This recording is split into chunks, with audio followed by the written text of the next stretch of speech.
UPSC civil services examinations అంటే IAS IPS వీటి కోసం ప్రిపేర్ అయ్యే వాళ్ళ కోసం సిఎస్బిఎస్ అకాడమీ ఒక కొత్త బ్యాచ్ స్టార్ట్ చేస్తుంది. ఇది ఆన్లైన్లో వినొచ్చు, ఆఫ్లైన్లో వినొచ్చు. ఈ బ్యాచ్ జూలై 17వ తారీఖు నుంచి స్టార్ట్ అవుతుంది. ఇంట్రెస్ట్ ఉన్న వాళ్ళు కాంటాక్ట్ చేయొచ్చు ఈ నెంబర్స్కి. మహారాష్ట్రలో ఫస్ట్ క్లాస్ నుంచి 5th క్లాస్ చదువుతున్న పిల్లలకి హిందీ భాషని థర్డ్ లాంగ్వేజ్గా పెట్టాలా వద్దా అనే దాని మీద గత 2 మాసాలుగా పెద్ద గొడవే జరిగింది. యాక్చువల్లీ ఏప్రిల్లో జూన్లో మహారాష్ట్ర ప్రభుత్వం 2 డిఫరెంట్ నోటిఫికేషన్స్ తీసుకొచ్చింది. మొదటి నోటిఫికేషన్లో మరాఠీ, ఇంగ్లీష్ మరియు హిందీ కూడా కంపల్సరీ మ్యాండేటరీ అని చెప్పింది. ఫస్ట్ క్లాస్ నుంచి 5th క్లాస్ వరకు కూడా. తర్వాత జూన్లో తీసుకొచ్చిన నోటిఫికేషన్లో హిందీ ఆప్షనల్, అంటే పిల్లలు వేరే సబ్జెక్ట్ కూడా చూస్ చేసుకోవచ్చు, హిందీ ఆప్షనల్ సబ్జెక్ట్ 3వ లాంగ్వేజ్గా అని చెప్పింది.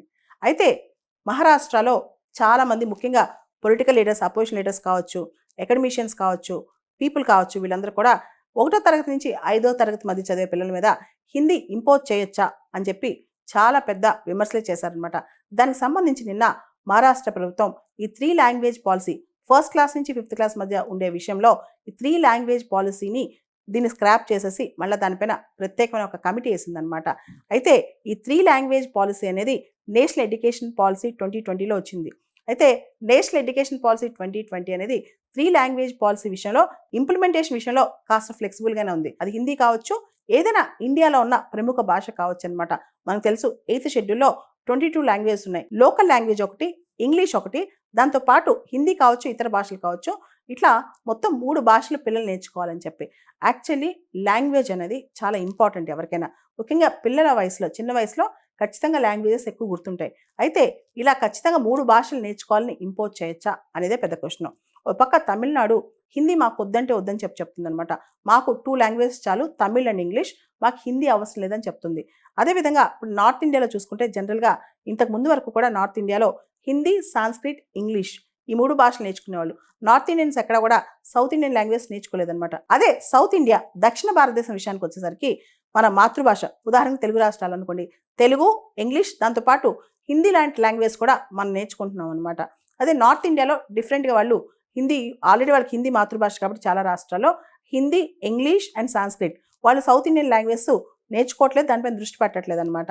అయితే ఇప్పుడు చాలా రాష్ట్రాల్లో, ఉదాహరణకి మహారాష్ట్రలోనే ఫస్ట్ క్లాస్ నుంచి 5th క్లాస్ వరకు హిందీ కంపల్సరీగా ప్రభుత్వం పెట్టినప్పుడు చాలా వ్యతిరేకత వచ్చిందనమాట. ఇప్పుడు ఫస్ట్ క్లాస్ నుంచి 5th క్లాస్ వరకు మరాఠీ భాష, తర్వాత ఇంగ్లీష్, హిందీ అనేది ఇప్పుడు తీసేశారనమాట. ఫస్ట్ క్లాస్ నుంచి 5th క్లాస్ వరకు ఖచ్చితంగా హిందీ ఉండాలి అనే అంశాన్ని విత్డ్రా చేసుకుంది మహారాష్ట్ర ప్రభుత్వం. ఈ 3 లాంగ్వేజ్ పాలసీ మీద స్టడీ చేసి రికమెండేషన్స్ ఇవ్వమని చెప్పి మహారాష్ట్ర ప్రభుత్వం నరేంద్ర జాదవ్ కమిటీ కూడా అపాయింట్ చేస్తుంది. పలానా భాష అంటే పర్టికులర్ లాంగ్వేజ్ నేర్చుకోవాలని చెప్పి ఒకళ్ళపైన మనం రుద్దొచ్చా?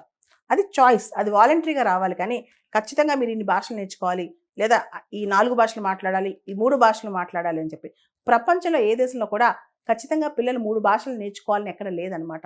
ఇన్ఫ్యాక్ట్ అది రుద్దటమే అవుతుంది. అమెరికా లాంటి దేశాల్లో కూడా ఇంగ్లీష్తో పాటు స్పానిష్ కానీ, ఫ్రెంచ్ కానీ ఒక ఆప్షనల్ సబ్జెక్ట్ ఇస్తారు. అంతేకాని ఖచ్చితంగా 3 భాషలు నేర్చుకోవాలని ఎక్కడ లేదు. చాలా మంది అభిప్రాయం ప్రకారం చిన్నపిల్లల్లో భాష తొందరగా నేర్చుకోగలిగే గుణం ఉన్నా చాలాసార్లు ఓవర్ వర్క్ వల్ల, వాళ్ళకున్న స్ట్రెస్ వల్ల అన్ని నేర్చుకోలేరనమాట. అది వాళ్ళపైన ఇంపోజ్ చేసినట్టు అవుతుంది. మనందరికి తెలుసు, ఏక్ భారత్ శ్రేష్ఠ భారత్ కింద ఒక ప్రాంతం వాళ్ళకి ఇంకో ప్రాంతం నేర్పించడం, సంస్కృతి చూపించడం, ఆ ప్రాంతం యొక్క డాన్సెస్, ఆర్ట్ ఫామ్స్, లాంగ్వేజ్ నేర్పించడం చేస్తున్నారు. ఈ క్రమంలో ఆంధ్రప్రదేశ్ని, పంజాబ్ని ఇంటర్లింక్ చేశారనమాట. ఇప్పుడు పంజాబీ స్టూడెంట్స్ కొంత తెలుగు నేర్చుకుంటారు, ఏపీ స్టూడెంట్స్ కొంత పంజాబీ నేర్చుకుంటారు. ఇది అంత వాలంటరీ వ్యవస్థ, అంటే స్వచ్ఛందంగా వాళ్ళు ముందుకు వచ్చి కొత్త భాష నేర్చుకునే ఆలోచన రావాలన్నమాట. అంతేకాని మనం పిల్లల పైన ఎక్కువ భాషలు రుద్దటం తప్పు అని చెప్పి కూడా కొంతమంది చెప్తున్నారు.